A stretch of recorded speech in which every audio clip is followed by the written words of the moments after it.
to say whoop, because I'm looking out here at the biggest crowd we've ever had for these events. I'd like to thank you all for coming. I apologize for us running out of seating, which is how popular this is. Anyway, my name is Vincent Rossi. I'm happy to welcome you to today's session of the Rancho Bernardo Historical Society Speakers Program. Let me remind you all first, and myself as well, so if you have phones, please mute them or put them on mute. Okay. I'd also like to remind you that we have these programs once a month, and these are free to the public.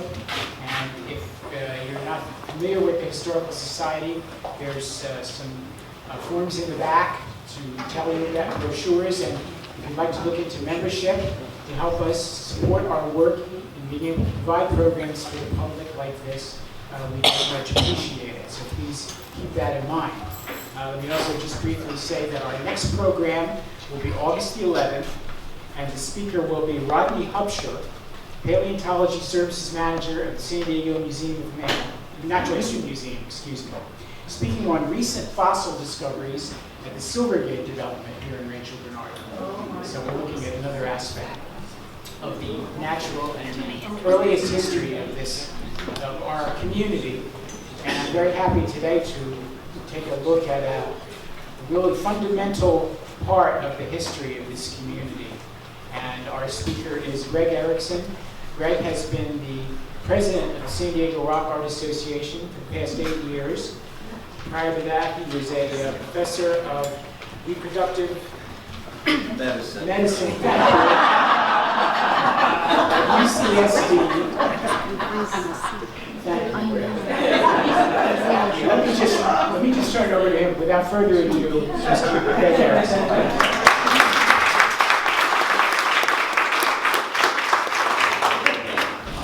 Well, thank you, Vincent. If you can hear me, I'd rather not use a microphone, but if you prefer, just let me know. But if you can hear me, that's fine.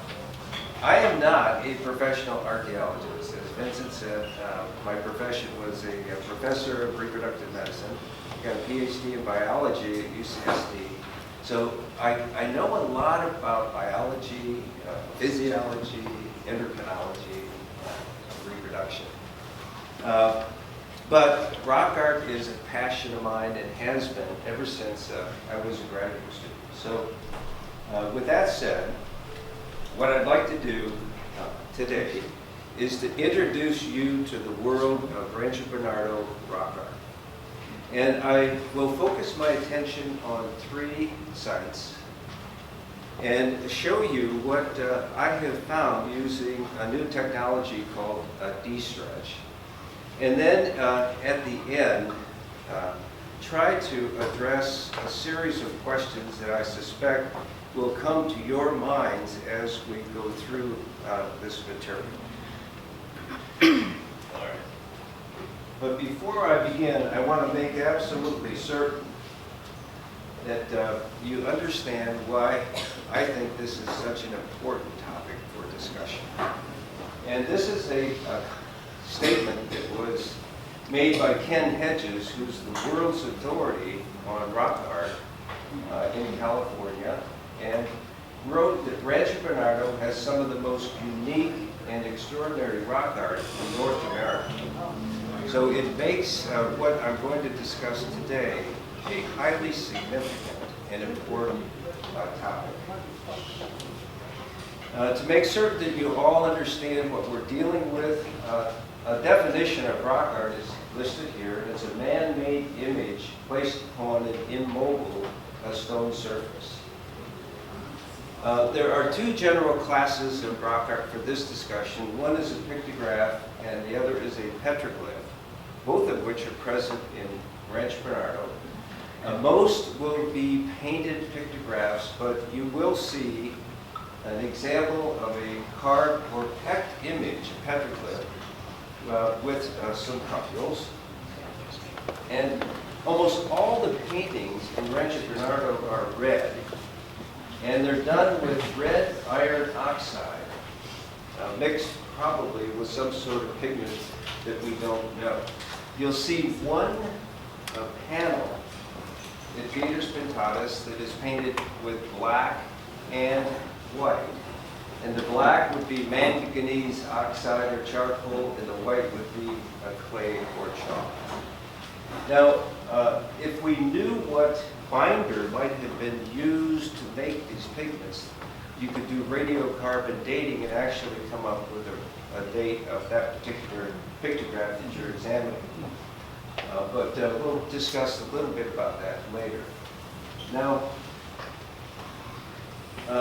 the actual creator, in many respects, of the Rancho Bernardo rock art was Malcolm Rogers. And in the 20s and 30s, he traveled the area of Green Valley Creek with great intensity and identified the archaeological sites that were present along that drainage system. And Malcolm Rogers was a career employee of the San Diego Museum of Man and was eventually the director of that museum. And the study that he spent most of his time was the drainage system of the Green Valley Creek. And that creek originates at a spring near Poway High School and drains northward into what today is Lake Hodges. And there are several tributaries that drain into it along the way. And his statement after studying that was that this area, Green Valley Creek, has the highest concentration of rock art that I have ever seen. That was his statement. Now, he deserves a lot of credit for identifying the rock art in Rancho Bernardo and in Poway. But he did not study the rock art in detail, and he never published a manuscript on it. So all his field notes, his photographs, and his sketches remained in the Museum of Man for almost 50 years with no further interest. And then Kent Hedges, who was a graduate student, decided to write his thesis on the rock art in Southern California and Northern Baja. And he went to the Museum of Man and obtained all the records of Malcolm Rogers and set out to rediscover those particular rock art panels and to begin to record them in as much detail as he could. And he identified exactly where the painted boulders were located and gave a Museum of Man site number to those sites. And as he walked this area and looked at these boulders that we have in our community, he kept seeing the pattern being repeated over and over and over again in the symbolic characteristics of the rock art in this particular area. So there were great similarities in general between the various rock paintings that he observed. And they were of large scale designs painted in red. They occurred on the surface of these large granite boulders. The designs typically are geometric and rectilinear, with the maze-like motif being the signature motif. There are diamonds, parallel lines, zigzags, cross-hatchings, and fret patterns as well. But representational images, those that you and I can look at and visualize, such as a deer or a bighorn sheep or a bow and arrow, were exceedingly rare, and petroglyphs or carvings were exceedingly rare as well. Now, the fundamental characteristic that he saw was that you have parallel lines with uniform spaces between them, and they were aligned in patterns that were very precisely drawn in various geometric and rectilinear patterns. So that was a fundamental characteristic of all the boulders that he saw along Green Valley Creek. And this is a photograph of the famous Rancho Bernardo maze that Malcolm Rogers recorded in the 1930s. He touched this painting up a bit, but if you look at it, you can see this giant Rancho Bernardo maze that covers approximately 12 square feet. And you can see the parallel lines that are uniformly spaced, and they are then precisely arranged in the various geometric patterns. And if you look at this multi-armed cross, again, you can see the parallel lines are separated by a uniform space in a particular geometric pattern, as is this panel of parallel cross hatches. Now, today, these boulders reside in the side yards of the residences in Rancho Bernardo. And this happens to be, I'll show you here, this happens to be this boulder that I just showed you. Oops, excuse me. This is the famous Rancho Bernardo boulder right here, the side yard of this house. And in the description of the sale, it says Indian petroglyphs, which are really Indian pictographs, are located on the property. So the landowner knew that this boulder was present. And another point that I would like to make is that at one time, this was an active archaeological village site. So that the painted boulders were not adjunct, but more being associated with where the Native Americans lived. Now, unless those paintings were covered up, they would have been visible to the people on a regular basis who occupied this area. The second point I want to make is that all the rock art that is in Rancho Bernardo Highway resides on private property. And I have given my oath not to share the location of any specific location of any of those rock art sites to protect the privacy of the landowners. Now, this is what that painted boulder looks like today. Now, Malcolm Rogers sat for hours and used poster paint and followed all of the red pictograph. And fortunately, that all washed off and does not exist today.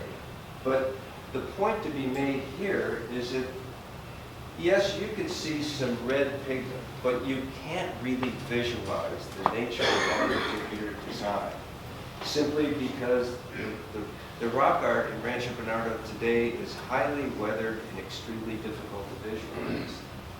This particular boulder lost a significant amount of the painting of this side because the landowner, one of the original landowners, set up a sprinkler system and it went continuously and began to wear away the beautiful paintings that were present.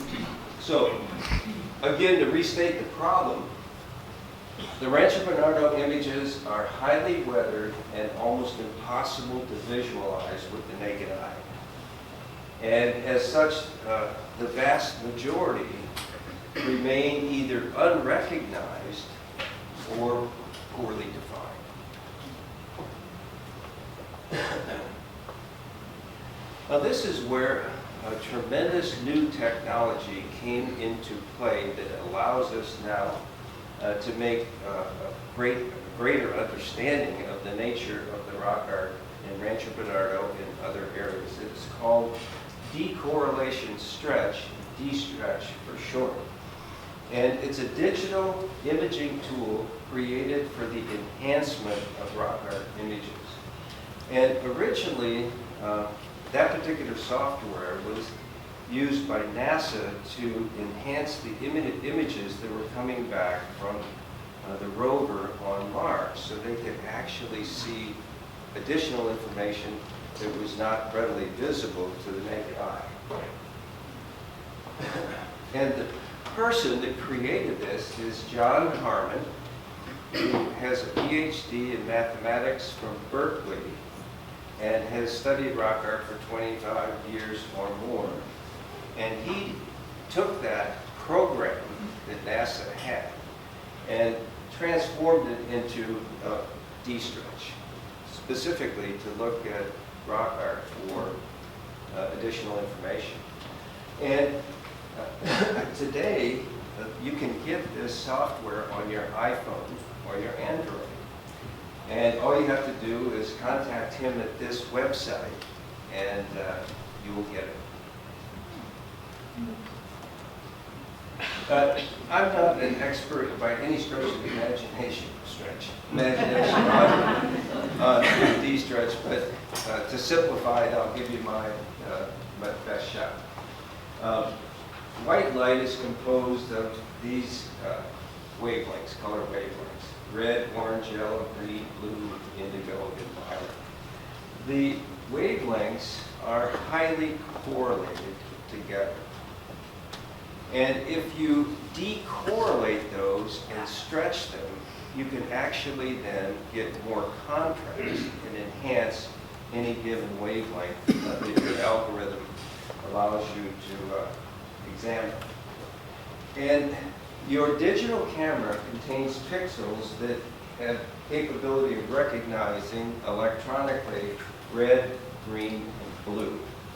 And so when you take your digital camera and you take a picture, it will be like this, but composed of different intensities of the red, green, and blue. And if you make a histogram of, and look at pixels as a function of intensity of contrast, you'll see that most of the colors are restricted to a very small part of the saturation curve. And if you stretch them, you actually can get a separation of the colors, and it increased the contrast of the red, the blue, the green, and others as well. And to show you the power of that, this is a photograph that I took in Escondido at a rock art site. And on the left is a digital photograph. And you can just barely see that there is some paint and some red iron oxide in some of the cracks. But when you do the D-stretch and enhance the color space for the red, you see this unbelievable image. And it is really quite profound, and you can imagine that this particular technology now has taken the whole world by a storm because it has so many possible uses. They're looking at, for example, the hidden images in the tombs in the Valley of the Kings, for example. So you can go to museums and look at photographs of this, that, and the other thing, paintings, and you can do your D-stretch, and who knows what you might find. But anyway, so D-stretch can enhance images that are not visible to the naked eye. Now, it doesn't create new rock art.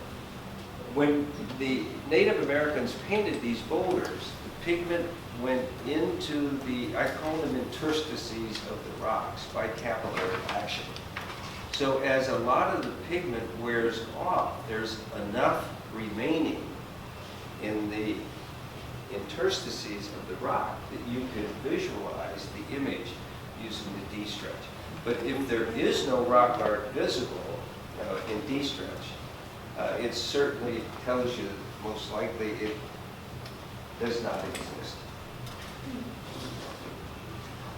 Now, when I retired from UCSD, I had now the opportunity to pursue my love of rock art. And with D-stretch in hand, I set out to rediscover the boulders that Rogers and Hedges had recorded and see whether or not there is additional rock art that has yet to be discovered. So it's a long story, but with that dream, where do you begin? I mean, I had no idea where these painted boulders were located. I didn't know Ken Hedges. So I had to start somewhere. And some of you know Suzanne Emery and Bob Emery, but they were the ones that told me that there's probably rock art at this particular site in Rancho Bernardo. So I started there, got to know the landowner, and began to develop a relationship to the point where I could go on the property and begin to examine the boulders for Rancho Bernardo style rock art. And the whole process that led to the publication of my paper took more than 4 years of work to get that material. But let's take a look at this particular site. It's, as you so often see in Rancho Bernardo Highway, you have collections of boulders that are either on a hill or somewhere along the Green Valley Creek. And this shows Malcolm Rogers standing on top of this rock in the 1920s, and he found pictographs on this particular boulder. And when I began my work, the only written information in the literature on this particular site was published by Ken Hedges in 1989, and he said, an aberrant panel with heavy emphasis on circular design elements. Petroglyphs also occurred. Okay, so when I went to the site, I identified this boulder, and this is the one that Malcolm Rogers and Ken Hedges were talking about. And yes, if you look at it in a digital photograph, you can see some circular elements, and which is what Ken Hedges saw in the 1980s. But when I did the D-stretch, I was absolutely amazed at what was there. Yes, there are circles, but then you have an unbelievable composition of other elements as well. And I recorded that in detail, completely. And I'm not going to go over this with you in detail, but this is at the left-hand side of the boulder, and this is at the far right, and everything in between. And one image that I want to call your attention to is this anthropomorphic figure that has a head, 2 arms, a body. It has 2 legs with cloven hooves and maybe a penis. Now, it's a large image, almost 3 feet tall, but the importance of this discovery is that it is the first definitive anthropomorph that has ever been found in Rancho Bernardo rock art. It is a representational image of a human form, whether it's a priest, whether it's a shaman, or some powerful figure in the tribe, I don't know. But the fact that it's the only representational image of an anthropomorphic figure suggests to me that this particular panel had an extremely important role, yet to be determined, by the way, in the culture that painted it. Now, if you look at this site in an aerial view, this is the rock that I just showed you. But there are a tremendous number of other boulders on the site. And the way that I approach this from a methodological point of view is the following. I made a drawing from an aerial photograph of all the boulders that are present on the site. And then I systematically identified those and photographed them from the top, then the north, south, east, and west side, looking for yet to be discovered rock art. And the yellow indicates the new rock art that I discovered at this site using D-stretch technology. There's 1, 2, 3, 4 new painted boulders, and this one had 4 panels of rock art that had never been seen or described before. Quickly, I'll just show you what this looks like in real time. I mean, when you find rocks like this and you begin to photograph systematically, you have to take multiple photographs of multiple sides looking for the rock art. And when I did this, I didn't have D-Stretch on my Android or my cell phone because it didn't exist.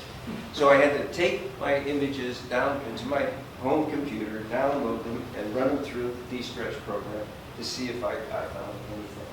But just to show you, there's rock art here, and on this panel, I found 1, 2, 3, 4. And I'm only going to show you one of them.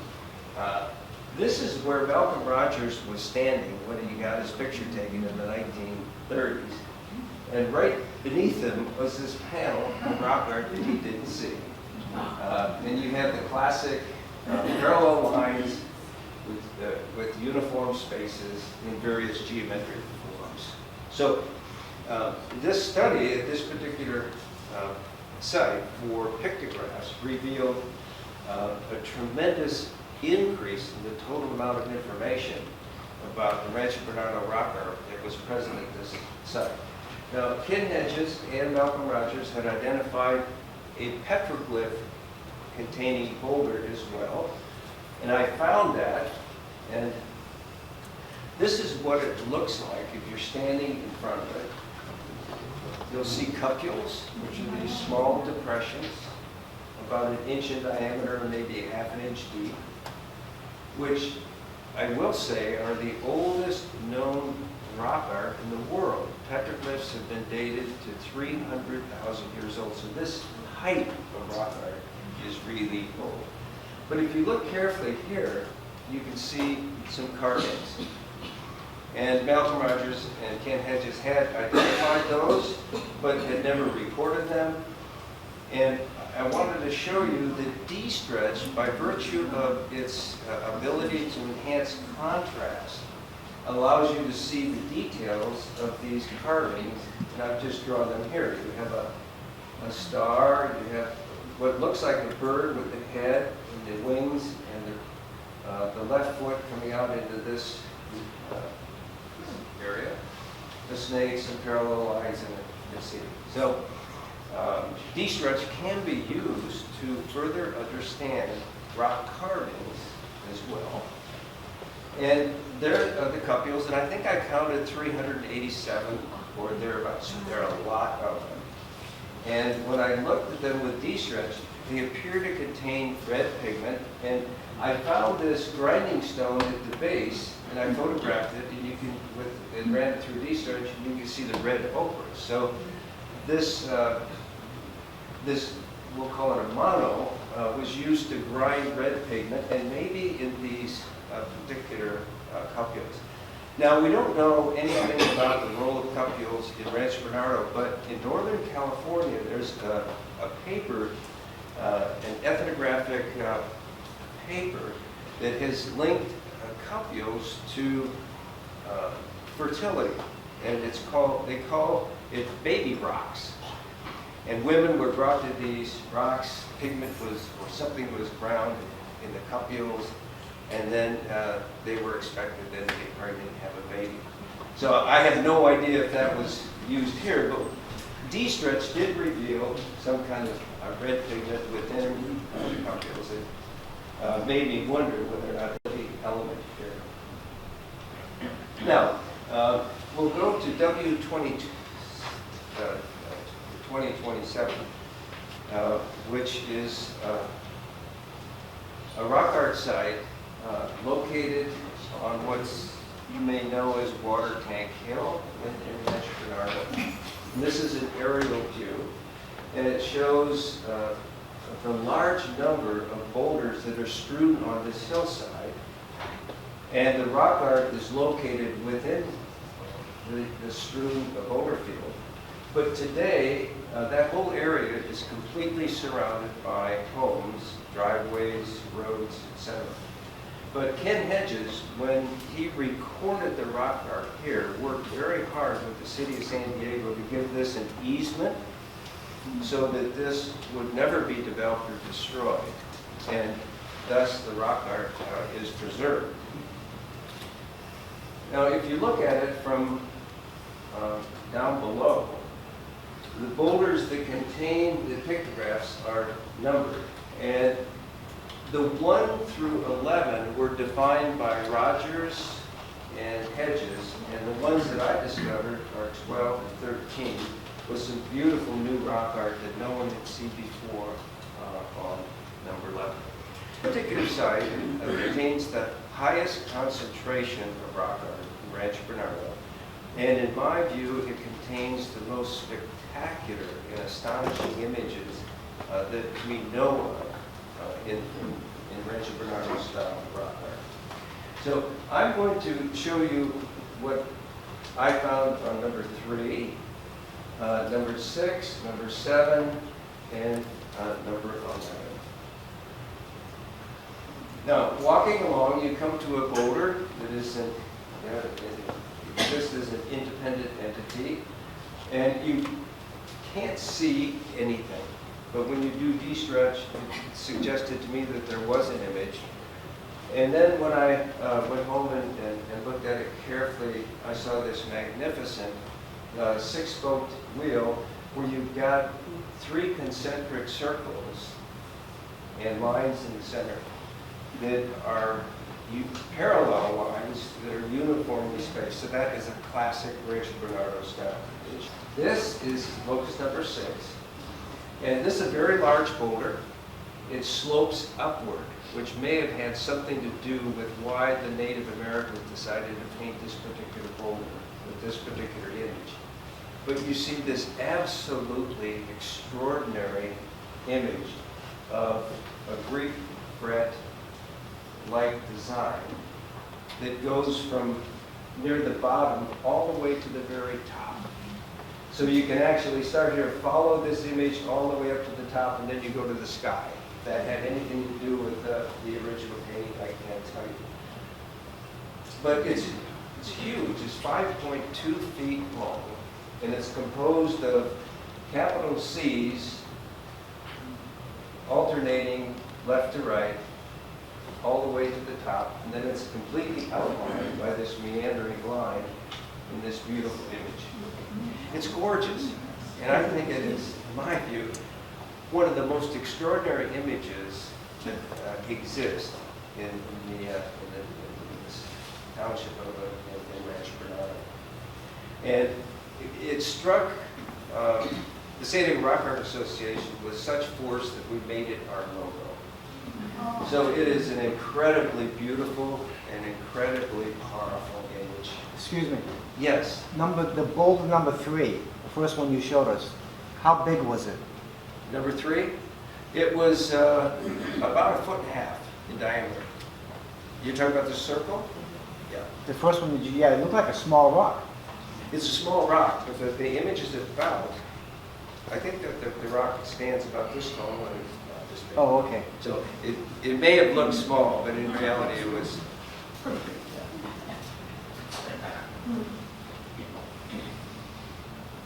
Now we'll look at locus 7, and it has a really interesting, unusual head-like form. And when you do the de-stretch, you can see that there's a lot of imagery here.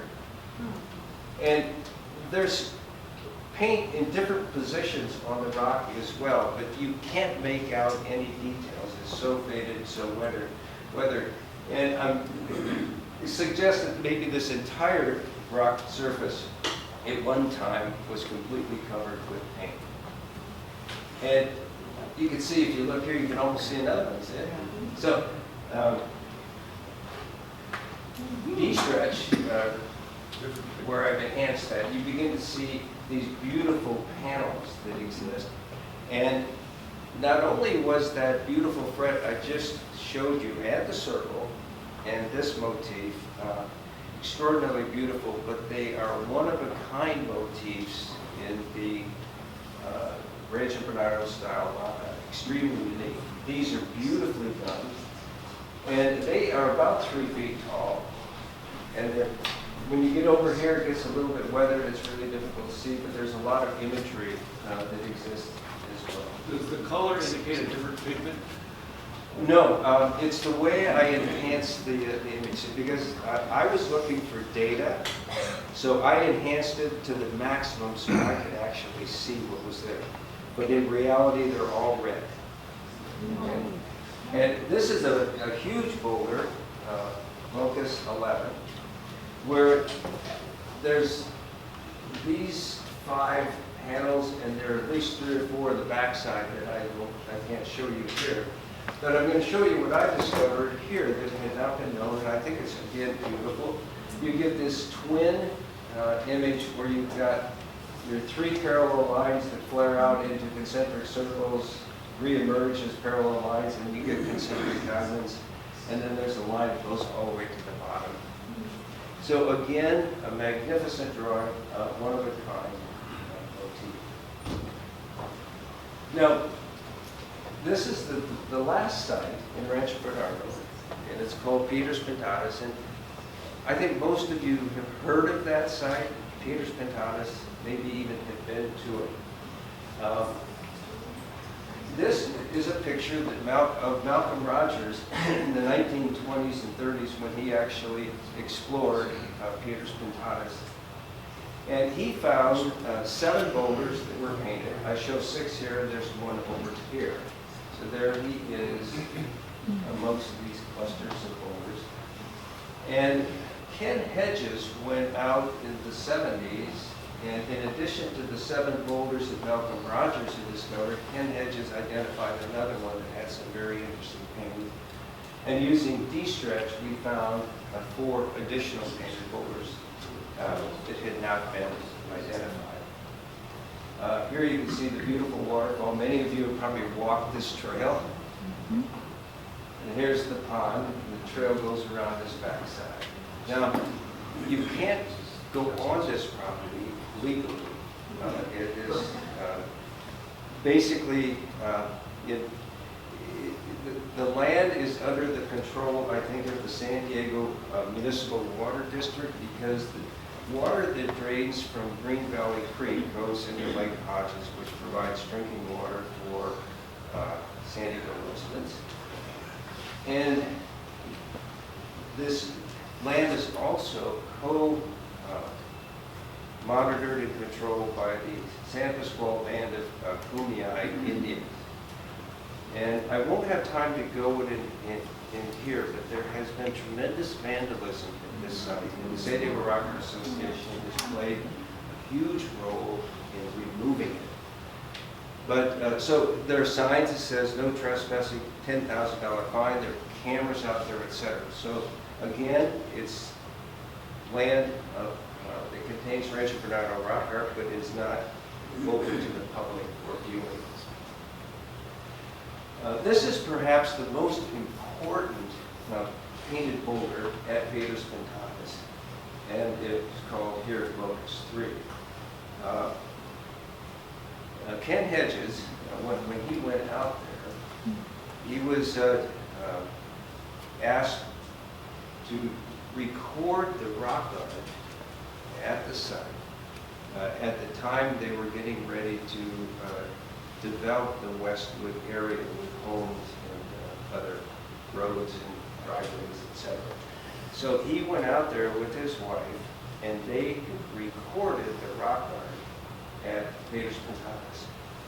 And they did a fantastic job. And how they did it is it's difficult for me to understand, but they did it. So this was their drawing of that particular panel. And there's the Rancho Bernardo maze. You have a multi-armed cross. You've got concentric circles, concentric diamonds, other kinds of geometric designs as well that were really difficult to see. And when I went out there and did the D-stretch, I could find some things that he hadn't recorded, but they were trivial, so that most of what he had documented was totally accurate. And I must say that is true for all the work that he and his wife did at the site. Now, I'm just going to quickly show you a couple of the other pictographs that are present. Here is a very interesting looking boulder. You can see a little bit of the painting here, but when you do the D-stretch, you can see this image. And to me, what's interesting is that every one of these elements is connected. or interconnected, suggesting it is one big picture or one big panel. This is perhaps the most definitive marker on the landscape at the site. It's called split rock. And this whole surface here is covered by pictographs, beautiful pictographs.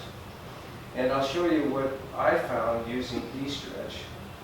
This area, Ken couldn't record because there was just not enough pigment there for him to visualize. But when you do D-stretch, you see this magnificent multi-armed cross, these grids, and a lot of additional geometric elements, spirals and rectangles and squares, and this beautiful Greek French at the top. And this is what it looks like today. It probably looked like when Ken Hedges saw this image.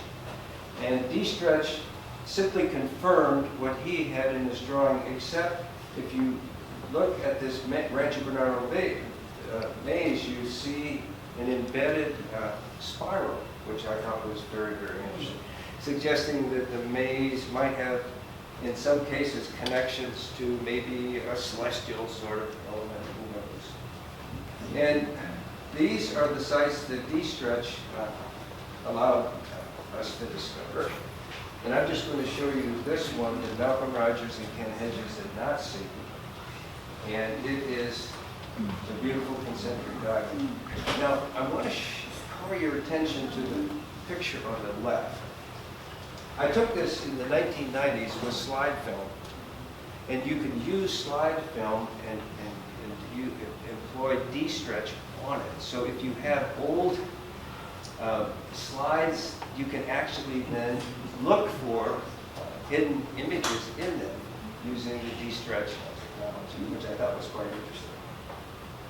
Okay, Malcolm Rogers identified 7, Hedges identified 1, that's 8, and using D-stretch, we increased that by 4 painted boulders. So very significant. Now, as you sit here, these may be some questions that come to your mind.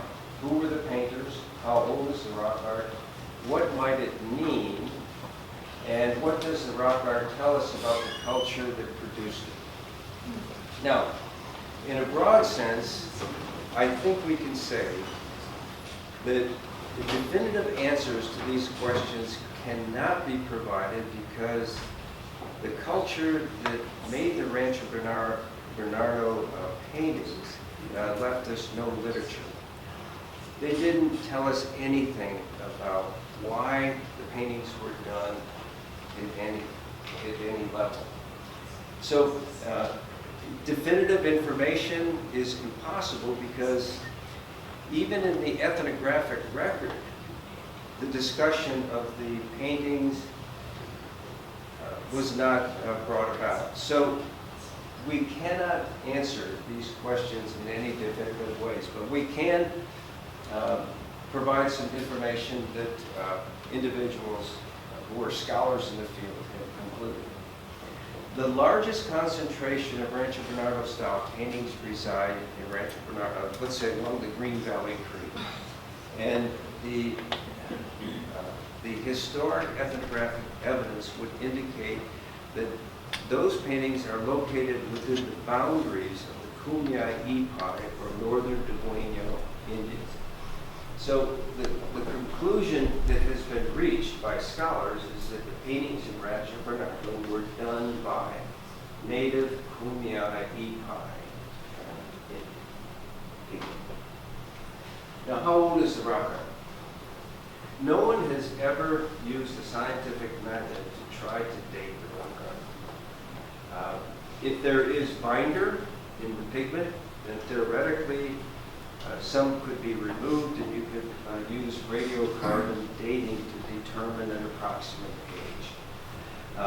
People have been very reluctant to do that because you have to remove part of the pictograph in order to get the data. But Ken Hedges, who, as I said at the outset, is the world's authority on the rock art, Rancho Bernardo style rock art, believes that they are probably, let's say, 500 years old or thereabouts, maybe older. Now, that's for some of the paintings, but I will make this point. The D-stretch pictures reveal multiple episodes of painting. So there's overpainting on some type of original image. So it tells me a couple things. One is that the Native Americans that were visiting this particular boulder made an image, and then somewhere along the line, maybe in the next 50 or 100 years, it weathered away and somebody painted over it, etc. So when you remove paint to do radiocarbon, you have to know exactly which painting you're removing it from. Was it an early, mid, or late version? Never been done. What might it mean? This is a very interesting question to raise from multiple levels. Scholars believe that rock art was used in rituals and ceremonies, the nature of which we have no idea for this particular culture. The anthropomorphic figure that I showed you, if it was a shaman, for example, it was that individual may have played a role in making the paintings. And Ken Hedges has shown that a lot of these geometric and rectilinear designs that I showed you in the Rancho Bernardo style rock art are very similar to phosphines, which occur when you take a hallucinogenic agent. And it's possible that maybe a shaman or a priest or a chieftain, some powerful figure in the tribe, actually then painted the images that he or she saw during the trance. So if you see a flashing zigzag, for example, you could paint it. Whether that's true or false, I can't tell. But I think you can conclude that those various paintings, which were so numerous, were extremely important in some sort of ritual or ceremony, the nature of which we don't understand. Now, what does the rock art tell us about the culture? Since there's no literature, you can't really say anything about the culture you created. If the paintings are very, very old, prior to the time that the Kumeyaay Ipai entered that particular territory, they could actually have been made by a different culture. Who knows? But I think we can say that they were capable of making some extraordinary rock art. And some of those one-of-the-kind images that I showed you are gorgeous, magnificent, extraordinary paintings. They are just beautiful. So they were artists. They were precise craftsmen when it came to doing the paintings. And they must have had a sense of geometry, of some sort of geometric and rectilinear design. But at the opposite extreme, they didn't seem to focus in any way upon a realism or realistic complement of their environment. They didn't paint bighorn sheep. They didn't paint deer. They didn't paint hunters. They had these abstract images. So the abstract geometric images must have been extremely important to the culture. And they focused on parallel lines with uniform spaces, and then constructed this into beautiful varieties of geometric figures. So beyond that, I can't say anything more about the culture that provided us with this beautiful rock. But they were talented artists. I think we could say that for sure. Now, what I want you to take away from this. The Rancho Bernardo rock art along Green Valley Creek is far more extensive and complex than originally thought. So the D-stretch allowed me to discover a variety of things. First, I could complete designs that either Malcolm Rogers or Ken Hedges could, because they couldn't see the lines. So we completed the images. We found additional images that are present on any given rock. We discovered new painted boulders, and I didn't show you, but I've actually discovered a new rock art site in Westwood that had never been defined before. So using D-stretch, we're beginning to show that even though Malcolm Rogers and Ken Hedges made enormous contributions to the field, the D-stretch that I've done in my research has taken it really a quantum leap further as well.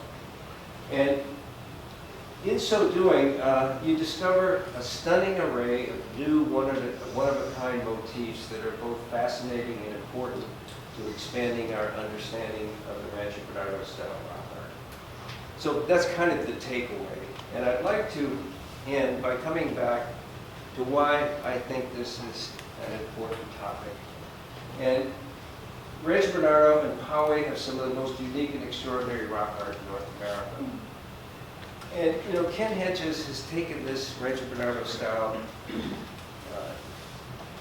not only nationally, but outside of the United States as well. So internationally, this rock art has been recognized, it is understood, it has been followed by people all over the world. So it's unique and extraordinary. And I think it's a truly precious part of our national heritage. It must be recorded and protected for future generations. Thank you.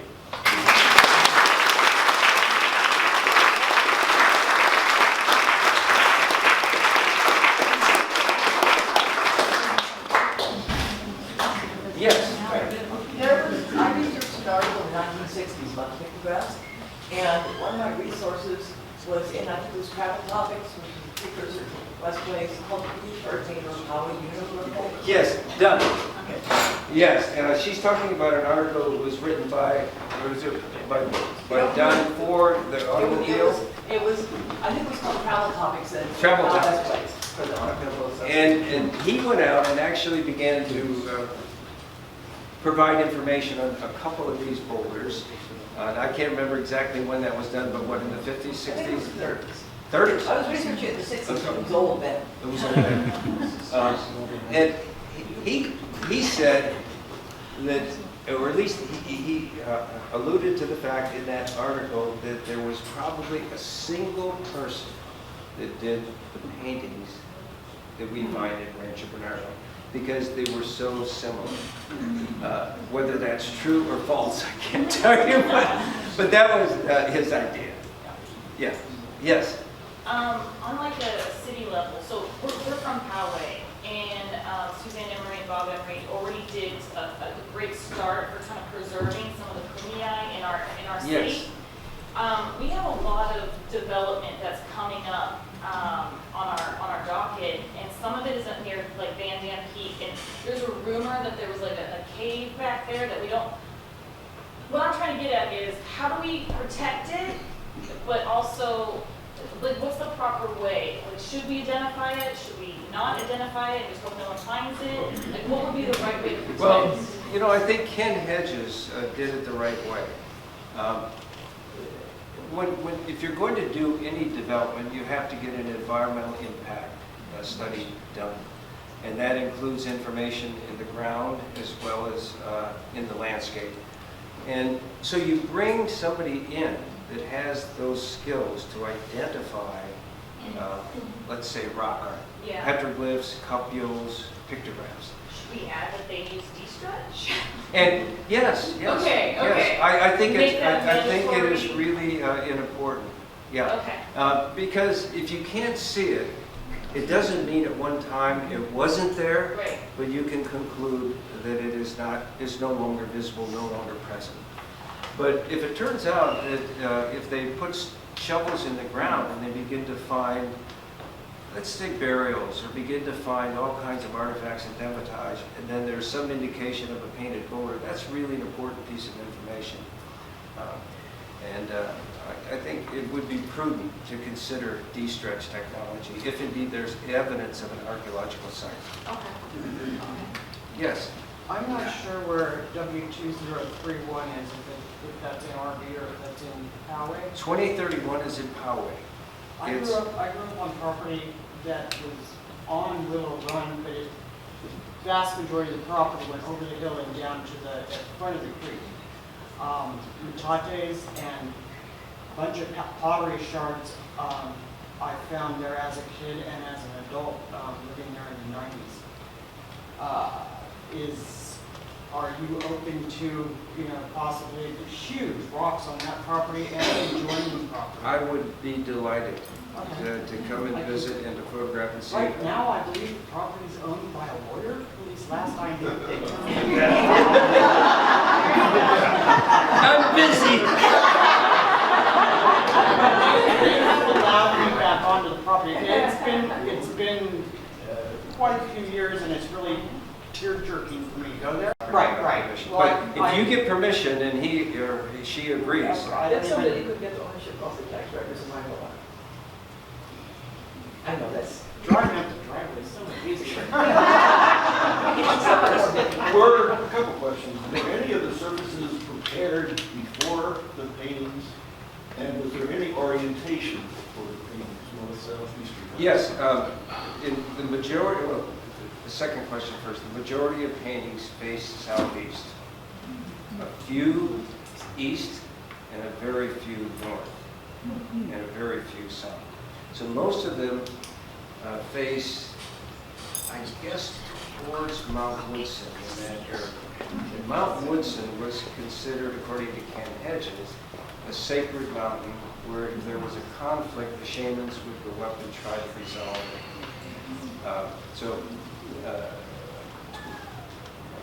It was probably a powerful place. I have not seen any indication that the boulders were prepped in any way. But it's interesting question that is inherent in that.